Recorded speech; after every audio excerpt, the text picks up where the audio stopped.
Another job you can be getting to in April is to look at the shape of some of the evergreen plants that you've got and try and shape them into the shape that you want.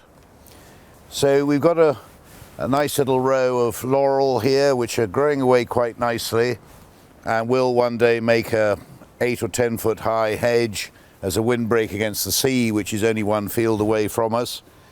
But this plant here in the middle is rather out of shape in comparison to some of the others. So we need really to give it a bit of a trim and get it back into the sort of shape that the others are.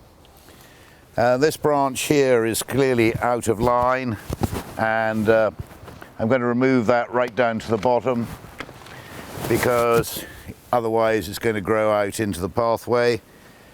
And a lot of these other twigs are getting a bit in advance of themselves. So I'm just going to loosely trim back the growth, just nipping out last year's new growth perhaps back to a woody stem. Strangely, unlike the other plants, this plant hasn't yet put on any new growth, so my timing is perfect. And all I'm doing really is to try and shape this plant up so that when it reshoots and grows away, it'll grow away in the same shape as these other smaller ones, and therefore it'll form its place within the hedge. Laurels are very easy things to cut and they will shoot away like billio.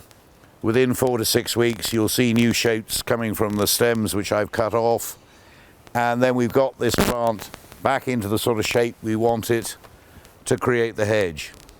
Didn't take more than a few minutes to do, but the long-term benefits of that sort of trimming of small evergreen plants at this time of the year can be very beneficial. You could do the same with a camellia, you could do the same with a holly, do the same with any other quick growing evergreen, and just shape things up for the future to create the plant that you actually want in your garden, or in this case as a hedge.